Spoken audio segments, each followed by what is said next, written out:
What's up, everybody? Continuing my little review series of the Series 2 Mutant Military Teenage Mutant Ninja Turtles. I will be reviewing Yankee, Doodle, Raphael today.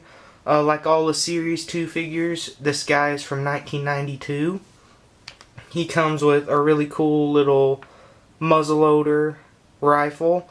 Mine's a little bit warped. It seems to be a pretty pliable plastic material, so maybe I could straighten it up or something, but I haven't messed with it or anything.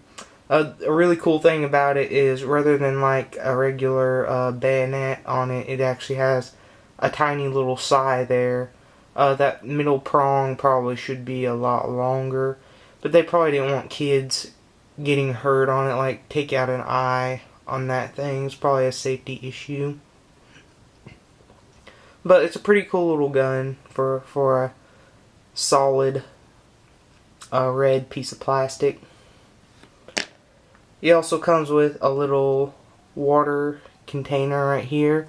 It looks like it's actually separate pieces from like the strap and the actual little water jug canteen right there. And it looks like you probably snap this off, but I don't want to mess with it, so I'm just going to leave it just the way it is. Comes with another little gun. This one's obviously a little handgun. Really like that. And a little pallet, little sleeping roll that he can put on his back. Got those little two peg holes. Actually, the most interesting thing about this is it's the only vintage Ninja Turtle accessory that I can think of off the top of my head that's actually painted, so that's really cool. And it's just a couple little straps there, but it still makes it kind of unique. And the figure itself has a nice blue color scheme, obviously. Nice little hat on him. I always like the face sculpt on this figure. He's got those sad eyes going on, sort of like the original Leonardo, but I just really always loved how much of his teeth are showing right there. And he's got that horrible, dreaded little arch in the foot that all these vintage turtles seem to have. But stance isn't too bad on this figure. If anything, kind of wants to fall backwards a lot, but I've seen worse in this line.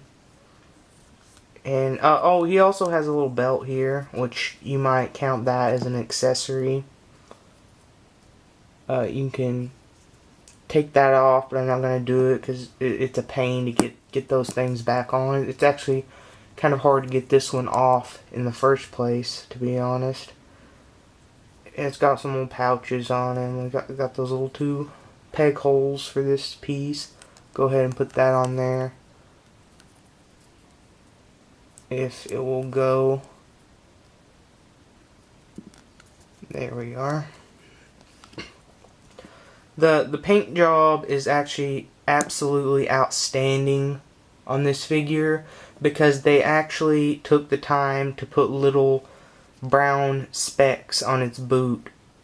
I don't know how good it's coming across on the camera, but yeah, it's sort of sprinkled with little brown little paint dots all over him to make him look like he's actually been out in the dirt a little bit, you know.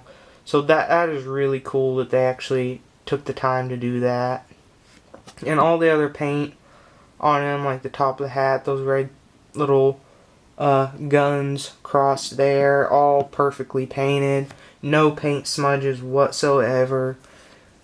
Just an absolutely incredible paint job. Articulation is pretty average. His head will move, but it's super stiff on mine. His shoulders will go up and down. His elbows will spin, and of course your Ninja Turtle ball jointed legs that we always get on these figures. And he can hold all of his accessories, or at least he's supposed to be able to, but it might be kind of hard to get some of these in his hand. I think this rifle will go in his hand okay. And the pistol is what I have trouble with actually getting it in his hand. And this piece, it would actually be much easier if I could unpeg this part right here like it's probably meant to, but I don't want to mess it up, so yeah, it actually goes on very easily without even messing with that little peg that it has. I really wish they would have put like a holster for this pistol, like some kind of simple little belt loop would have been fine to throw this pistol in, sort of like they did with the Cookie Calvary Leonardo figure that I reviewed. But that's just a nitpick. Maybe I can have him hold it barrel first, and that works. Like maybe he ran out of bullets, so he's gonna whack someone on the head with it or something. Really neat figure.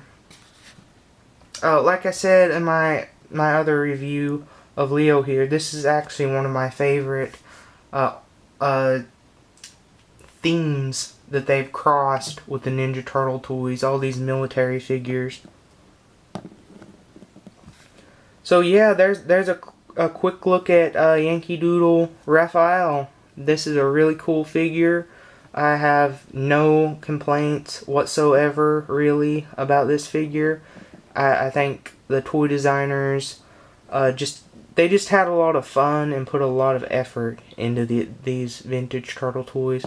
If you can get into something that's kind of over the top, as crossing Ninja Turtles with this theme, I think it's a really fun, cool idea. So pick them up and stay tuned for all the other reviews from all the other figures from this line.